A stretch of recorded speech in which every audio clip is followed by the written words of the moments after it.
Isang umaga, nagbe-breakfast na kasi Kappa Girl dahil papasok siya sa school. Bakit Kappa Girl? Tito, tusok ako ng toothpick. Gagamitin ko sana. Dapat kasi Kappa Girl, dahan-dahan lang para di ka matusok. Dapat kasi Tito Duk, hindi lang nakalagay dyan. Dapat merong lagayan. Para safe at di ako natutusok. Anong lagayan ba Kappa Girl? Ganito, Tito Duk, so? At may pinakita kasi Kappa Girl sa akin na cute na lagay ng toothpick. May pipindutin ka na at meron na nalabas na toothpick. Ayan o, ang ganda. Oh, di ba Tito Duk, ang ganda? Pag binili mo ako nito, hindi na tayo matutusok ng toothpick. Dahil mabait akong tito at honor naman si Kappa Girl. At para naman sa pag-aaral niya to, binili ko siya ng cute toothpick holder. Kaya naman mga kadugi, tara, unboxing na natin.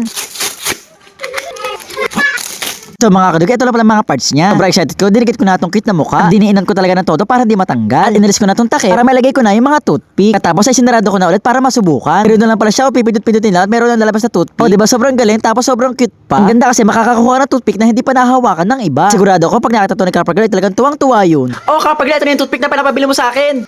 Okay, Tito Duk, sa akin yan. Try na natin. At eto nga, balik na ulit kami sa pagkain. Nabitin kasi kami. Kailangan kumain dahil may pasok pa naman siya. Tito Duk, sa gusto ako kumain. Magtutoothpick na ako.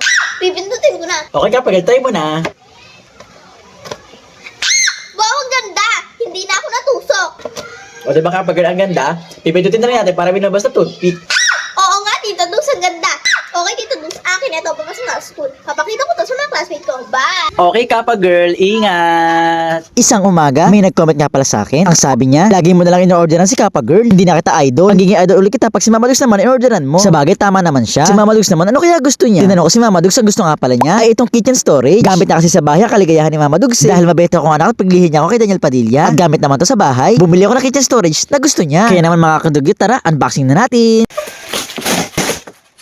Okay sa mga kadigat, eto na yung kitchen storage na pinibili sa akin ni Mama Dugs. Mga kadigat, tara, buuin na natin. Eto nga, isa-isa ko na nga pala silang tinanggal sa plastic. Kunti lang naman mga parts niya. May kasama din instructions kaya madali lang buuin. Kapag pala talaga tumatanda ka, gamit na sa bahay ang cravings mo. Bale, ganito nga lang pala itong buuin, patong-patong lang. Tapos torni-tornilyo para kumapit. Tapos ilagay na natin itong pintuan. Tanggalin na natin itong plastic cover. At eto nga, finish na. O, diba? Sobrang ganda. Ganito nga pala kinalabasan niya. Sobrang ganda. Tama-tama lang size niya at aesthetic pa siyang tignan. Ganito nga pala itsura ng kusina namin. Kung makikita nyo, diba? Sobrang kalat. Tapos mukha pa masikip. Kaya perfect talaga itong kitchen storage na to. Kaya pala triangular shape niya kasi bagay na bagay siya sa pangsulok. Space saver talaga siya. At sobrang dami mo na nga palang malalagay dito. Ayan, organized na mga condiments namin. Malinis tignan, hindi na pakalat-kalat. Tapos dito naman sa taas, pwede pa tayo maglagay ng kung ano-ano. Dito ko naman nilagay yung mga prutas. Oh, diba? Sobrang ganda. Aesthetic, tapos sakto-sakto pa sa kulay na kusina. Kakulay black. Kaya naman sigurado ko kapag nakita to ni Mama Dukes ay talagang tuwang-tuwa yun. Wow, ang ganda naman ang kitchen storage na yan.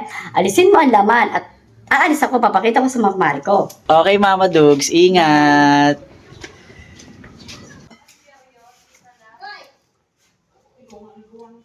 Bakit Mama,